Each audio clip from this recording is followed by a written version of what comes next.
Seguramente es la inflamación que más veis porque la inflamación crónica no es una inflamación visible, por lo menos en las primeras instancias.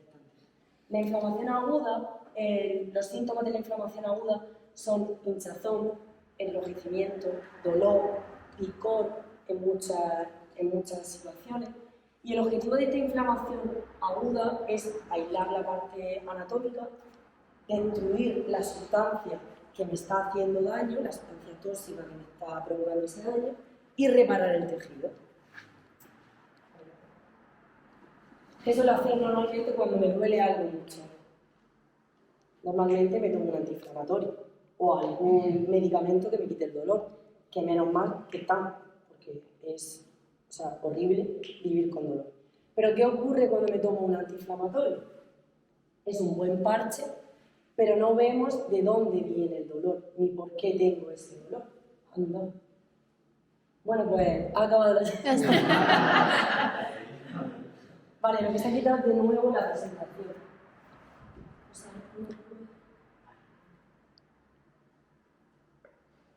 ¿Te ayudo? Sí, por favor. Pónmelo en modo presentación. ¿Qué más?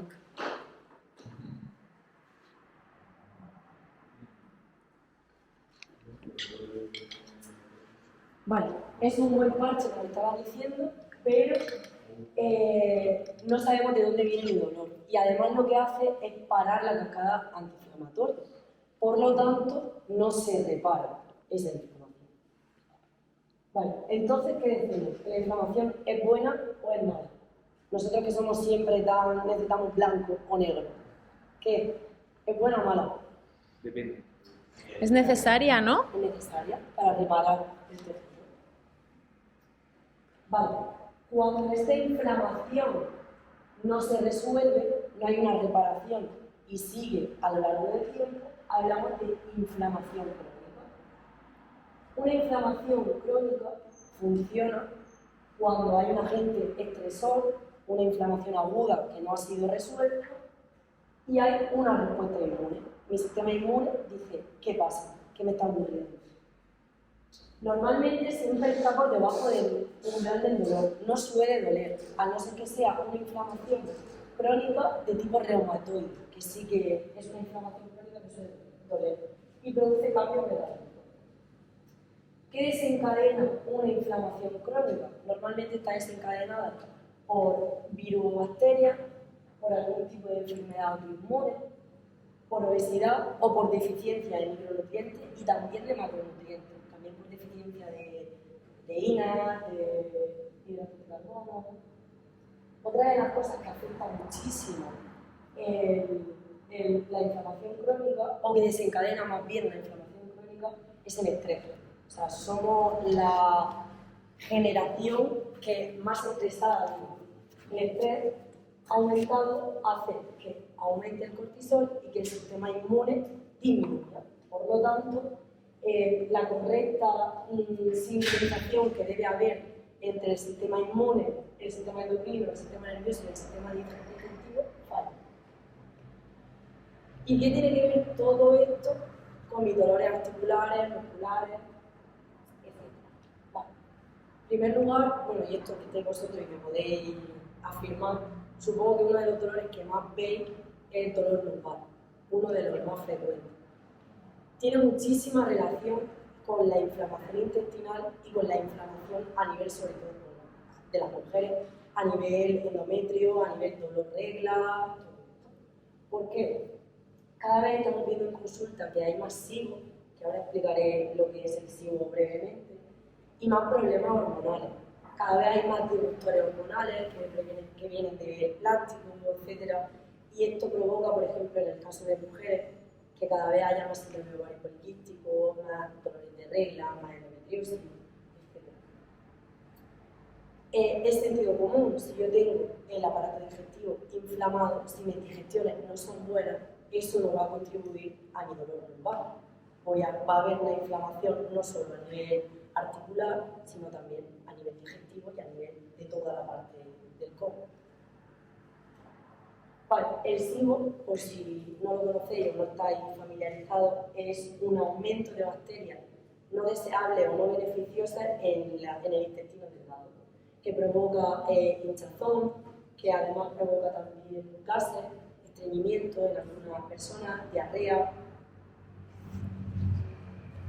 Otra de las cosas que vemos bastante en consulta son personas que no sulfatan bien. Vale, la sulfatación es un mecanismo que utiliza el hígado para depurar los tóxicos que, por ejemplo, genera un atleta cuando entrena muy fuerte. Esas células generan una serie de sustancias. Si no somos capaces de eliminarlas, esta persona no va a reciclar, no va a recuperar, no va a rendir, se va a lesionar con frecuencia y si hay alguna lesión no va a poder recuperar esa lesión o recuperarse de esa lesión. Vale. Otra de las cositas que vemos también en consulta y que ayudamos es, sobre todo a nivel de dolor de hombro, son las calcificaciones.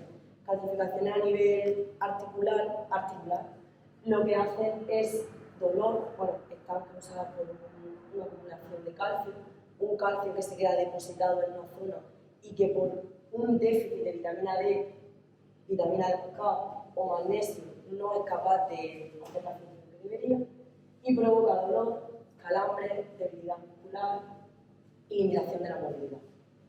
Por lo que en consulta, muchas veces, además de poner una dieta especial para esa persona, suplementamos porque a veces la suplementación es necesaria con vitamina D, vitamina K y magnesio. ¿Puede ayudar una alimentación a los dolores? ¿Qué creéis? Que sí, sí. Si no, no estaríamos aquí.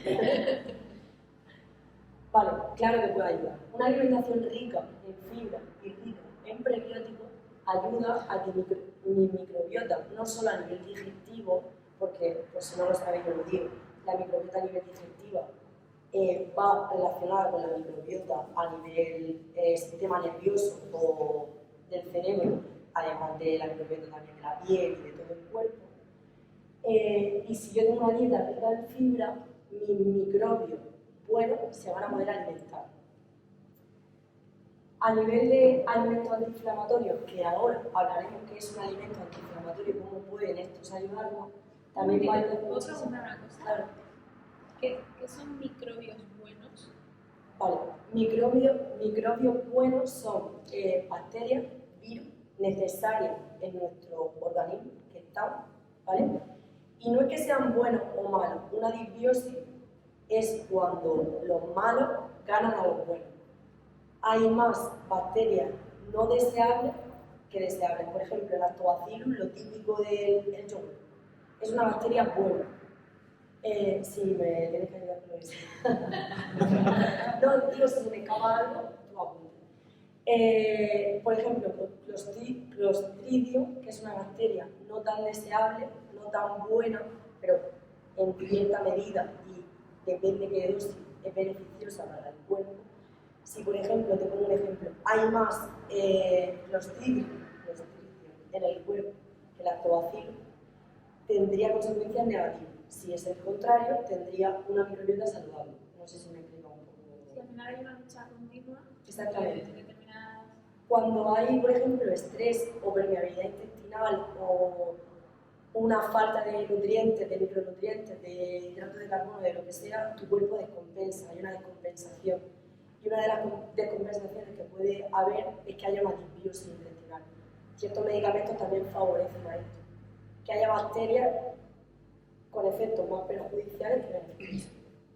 Incluso la actividad física puede afectar a esto también.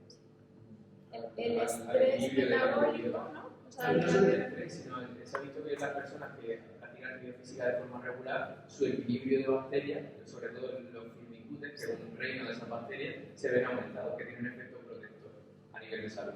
Entonces, que directamente se puede modular, supongo que será a través del sistema nervioso, a través del sistema nervioso con el aparato digestivo, te modula los reinos que pueden crecer y los que no. Y es que hay un montón de Se ha hecho un montón de investigaciones de que personas que sufren infartos de miocardio y tal tienen un tipo de microbiota concreta.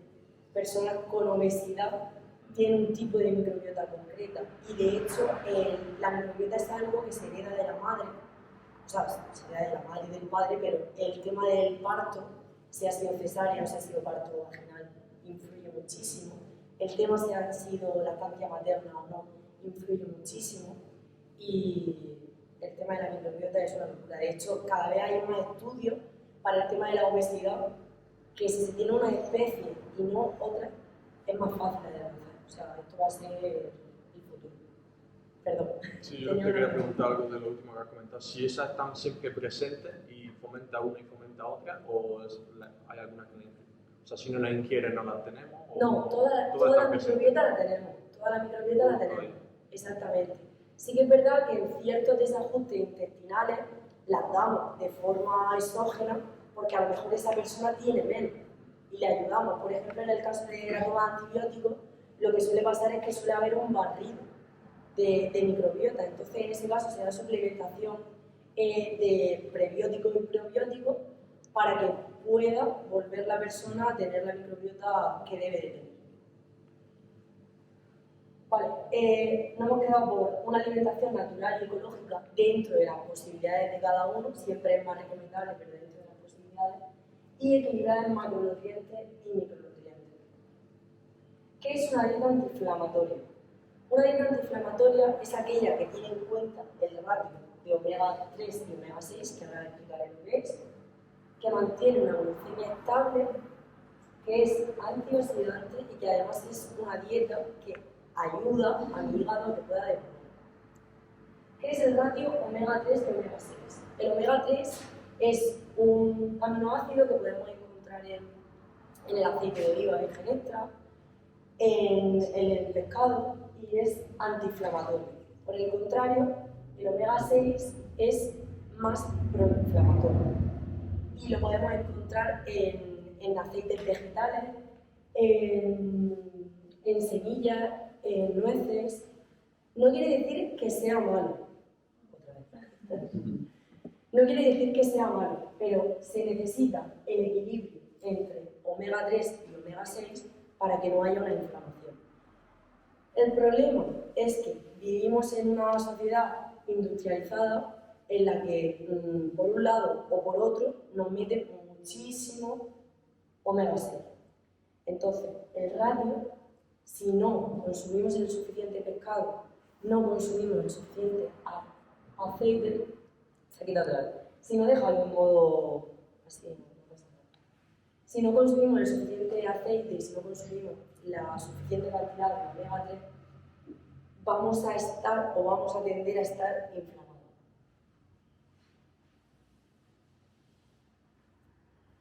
Vale. Glucemia estable. ¿Esto qué significa? Tenemos que mantener una dieta que evite los picos de glucemia. Esto hay que cogerlo con pinzas, ¿vale? Porque lo de evitar azúcares y cereales refinados, hay que ver el contexto de la persona, no todo el mundo. Esto es algo que a los nutricionistas nos ha hecho muchísimo daño, porque viene gente a consulta con muchísimo miedo a los hidratos de carbono. Un deportista de alta intensidad necesita comer hidratos de carbono y azúcares en muchos casos, porque si fuerais nutricionista y tuvierais que poner una dieta de 4.500 calorías, sin azúcares, os digo yo que no llegáis. Y esa persona tampoco rinde igual. Si no rinde como debe de rendir, si volvemos atrás hacia lo que he dicho, no recupera, hay lesiones, no se cura, y es la pescadilla que se cura. Vale, y aquí he puesto Fernando Tejero, ¿vale? Un poquito de por favor, porque por favor no le tengáis miedo a la vida. Dieta depurativa. ¿Esto qué quiere decir? Tomar alimentos o no tomar tóxicos, fuera tabaco, fuera alcohol, hacer deporte, etcétera, etcétera, que ayuden a mi hígado, que es lo mejor, la mejor máquina depuradora que puedo tener, y bueno, dejar claro que un batido no detoxifica, que lo que detoxifica es mi hígado. Antioxidantes, también muy necesarios en la dieta. ¿Qué son antioxidantes? Son compuestos que utilizamos para ayudar a que nuestro cuerpo elimine sustancias tóxicas y que estas sustancias tóxicas lo que hacen es acelerar el envejecimiento de las células. Un aspecto también muy importante, un deportista de élite tiende a estar muchísimo más oxidado porque está sometido a mucho esfuerzo físico. Por lo tanto, debe de consumir muchísimos más antioxidantes. Vamos a hablar un poquito de qué alimentos son esos alimentos antioxidantes. y qué alimentos son antiinflamatorios o no antiinflamatorios, y hablar del gluten, que muchísima gente le tiene miedo al gluten, decir que es una proteína que se encuentra en el trigo, en la cebada, en la espelta y en otros cereales, y que hay diferentes tipos de gluten. El problema del gluten es que ha sido muy transformado y no es el gluten que antiguamente se tomaba, no es el gluten de los egipcios ni nada de eso, es un gluten muy modificado. Presenta un tamaño molecular muy grande y esto, para personas que son sensibles al gluten o sensibles a este tipo de proteínas, no tienen buenas digestiones y les sientan fatal. Por eso, a rangos generales, es mejor priorizar el consumo de otros cereales que contienen gluten, pero con un tamaño más pequeño, como espelta y cebada. Esto siempre que se tenga sensibilidad o se tenga síntomas. Por eso siempre, antes de quitarnos gluten o quitarnos ciertos alimentos, hay que ver a un especialista que te diga qué te pasa. No en todos los contextos hay que quitar el gluten. Antioxidantes. Voy a soltar unas pinceladas de algunos alimentos que deberíamos incluir todos en nuestra dieta. Esto es la uva, tiene mucho resveratrol. El resveratrol ayuda muchísimo a nivel de envejecimiento, que nuestra azúcar no envejezca, que hagamos lo que he explicado antes de los antioxidantes. Y además es buenísimo para el tema de dolores menstruales. Otra cosa es el sulforafano que contiene el brócoli. Cada vez está más estudiado como tratamiento anticancerígeno. También para endometriosis. O sea, es un mundo que está en continua investigación. También la cúrcuma, que es una sustancia bastante antiinflamatoria, y el jengibre. 5. Como somos muy de recibir mensajes como tal que nos llevemos, aquí he traído 5 alimentos inflamatorios que debemos limitar a rasgos generales, como es el azúcar, ya he dicho antes que es un contexto, como son las harinas refinadas, sobre todo el trigo, también depende de qué contexto, la grasa animal, sobre todo la grasa más de tipo saturada, y los aceites vegetales y las grasas trans, además de los aditivos. O un apunte que hacer sobre los aditivos, que también la gente hay un momento que se volvió un poco loca. Todos los números E que aparecen en la etiqueta no son malos. Algunos aditivos hacen posible que enfermedades alimentarias o contaminación alimentaria que había anteriormente ahora no estén. Entonces, tampoco tenemos que volvernos locos, hay que llevar una alimentación natural, ecológica, dentro de lo que se pueda, pero no hay que tener miedo a ciertos aditivos, a otros sí. ¿Y qué alimentos debería incluir en una dieta antiinflamatoria? Frutos rojos, por su capacidad antioxidante, verduras verdes, que además de darme mucho ácido fólico, que me va a ayudar muchísimo a la reparación muscular, al tema de, por ejemplo, si quiero quedarme embarazada, a que el tubo neural del bebé pueda llevarse a cabo. El AOVE, que no sabemos la suerte que tenemos de ser españoles, no lo sabemos, porque esto es el oro líquido, o sea, es un alimento brutal. Frutos secos y semillas y cúrcuma y jengibre. ¿Qué es el AOVE? El aceite de oliva virgen extra. No te preocupes, esa fue mi primera pregunta que hice en la carrera. O sea, imagínate cómo me miraron mis compañeros. Sara, la huella, el último que has dicho, ¿cuál es? Cúrcuma y jengibre. Pero bueno, cuando has dicho de evitar otros aceites vegetales, ¿qué aceites? Sí, aceites vegetales, por ejemplo, palma. El problema del aceite de girasol es que normalmente la mayoría de gente consume el aceite de girasol o bien frito, patata frita y todo eso, o bien con productos que ya van elaborados. O sea, aceites ya hidrolizados, por ejemplo, croissants, donut, todo esto. Además tiene mucho omega 6. El Claro, radio omega es muy 6. inflamatorio. Claro. Manda el aceite de coco. Vale, el aceite de coco, el más interesante siempre es el aceite de oliva. O sea, esto de receta fit, saludable, te quita el aceite de Si te oliva. lo pregunto por eso, porque se ve. Puede Incluso ser- he leído de no cocinar con aceite de oliva por el tema de la temperatura y digo, pues todavía está cocinando con aceite de oliva, ¿no? No resiste muy bien la temperatura. Sí. Los rangos que tiene. Sí que es verdad que en algunas recetas se recomienda utilizar el de coco más por el sabor, porque es verdad que el aceite de oliva, para hacer un bizcocho, está más fuerte, por ejemplo. Entonces, en ese caso, si vas a tomarte 1 o 2 postres por semana y le quieres echar un poquito de aceite de coco, no pasa nada. Pero el más saludable es el aceite de oliva. Vale, ¿cómo incluir estos alimentos en mi dieta? Os he traído aquí algunos ejemplos para que veáis que es muy fácil. ¿Vale? Por ejemplo, si yo cojo y meto en un postre unos frutos rojos y kiwi, que es alto en vitamina C, estoy metiendo un porrón de antioxidantes. Fácil. Por otro lado, aquí, omega 3, salmón y sulforafano, brócoli, además de licopeno, el tomate. Yo digo sí, ya digo un montón de sustancias, Colorines. un montón de colorines, que por eso siempre recomendamos ensaladas con muchos colores, porque a más variedad me estoy asegurando que llevo más nutrientes. ¿Los frutos secos? Los frutos secos serían omega 6, ¿vale? Que si los consumo en un ratio bueno con el omega 3, me dan también muy buenas propiedades. O sea, mucho rojo y un poquito de... Sí, Vale.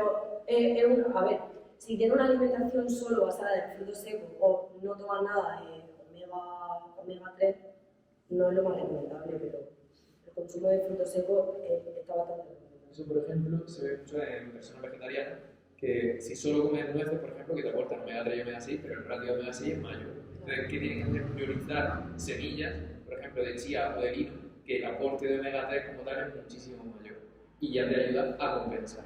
¿Vale? Una persona no vegetariana que va a consumir salmón, sardinas, caballa, que tiene una burrada de omega 3 en comparación con otras grasas, pues puedes comer nueces sin ningún problema igualmente, porque no hay tanta la diferencia. Pero si no consumes grasa omega 3, sí que te Sí que es verdad que en algunas patologías con el omega 3 que se consume en la dieta no es suficiente, porque encima el pescado que tenemos ahora, la mayoría, viene de piscifactoría. Y es un pescado que no está rico en omega 3. Entonces ya te tienes que hinchar a jurel, que no sé quién come jurel, o a salmón, para que tenga una cantidad de omega 3 suficiente para que ayude a alguna patología. Por eso a veces no se suplementamos. Era eso, era que si el pescado actual que nos daba esa proporción A ver, ayuda. Puede ser que tomando pescado 4 veces a la semana, 3 o 4 veces a la semana, no necesite suplementarse. Pero depende de qué patología. Por ejemplo, la endometriosis, que se ha visto que el omega 3 hace un papel brutal. Esas mujeres tienen una inflamación a nivel endometrio brutal. Por 3 o 4 veces que coman pescado no se le va a ir el dolor. Vale, otro postre que he traído es kefir, ¿vale?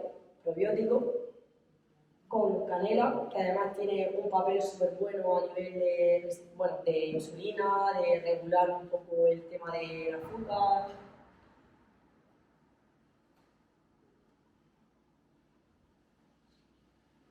Y arándano, frutos rojos, que además son buenísimos también para la infección de orina. Wow. Vale, otra receta que hemos traído también antiinflamatoria es lo que llamamos leche dorada, ¿vale? Es una bebida que se puede hacer o con leche o con bebida de almendras, canela y cúrcuma, una cucharadita de cúrcuma. Así, normalmente la cúrcuma es un alimento que, si no está muy familiarizado, no suele añadir mucho a la comida, y de esta manera podemos incluirla en el Leche de almendra. Leche de almendra, cúrcuma, canela, y le puedes poner también una cucharadita pequeña de eritritol, que es un edulcorante, si te gusta. Si te lo puedes tomar solo, mejor. Para el resfriado. ¿Sí? Genial. Para resfriado no lo he probado. Es una friguidez. como el jengibre también. Sí, ¿Pero eso entonces es salado o dulce? Es dulce. Es dulce. Yo, por ejemplo, la cúrcuma y el jengibre lo uso mucho cuando hago verduras al horno y las sazono y lo cocino al horno. O sea, no pasa nada porque no esté crudo, que lo haga. No, que va. Aparte, ahí está incluyendo la cúrcuma también y es una muy buena opción.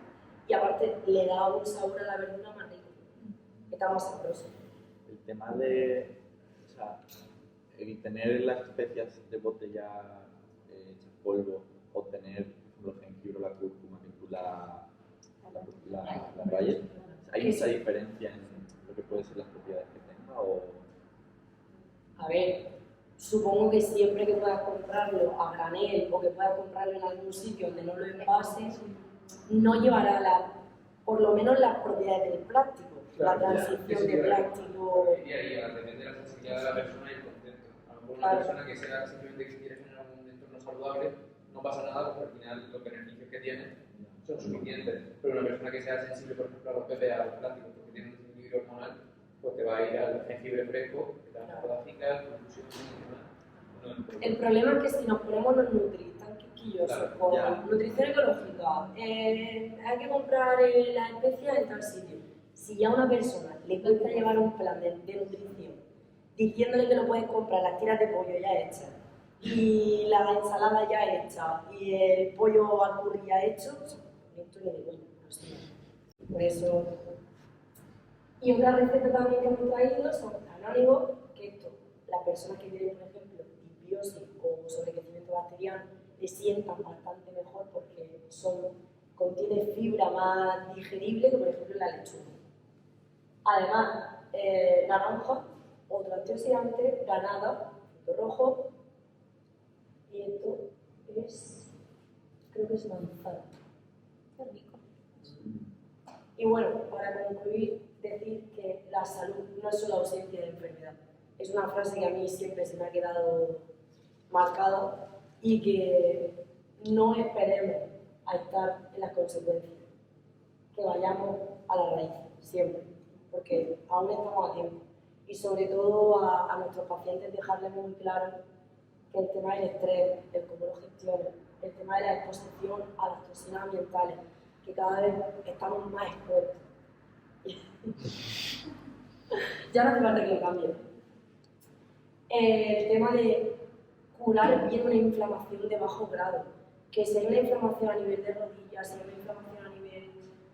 no dejarlo pasar, tratarlo, tratarse, alimentarse bien, ir al fisio, entrenar con un profesional adecuado. El tema de los desbalances digestivos, no es normal tener la tripa hinchada desde que me levanto hasta que me acuesto. No es normal tener una digestión pesada una con otra. No es normal tener acidez y tener reflujo. O sea, hay personas que viven con esto y lo han normalizado. No es normal que me duela la regla, no es normal. Y si me pasa esto, hay algo que no funciona bien en mí. Y si me quiero, si me cuido, o si quiero quererme, quiero cuidarme, debería de tratar de cuidarme. Y nada.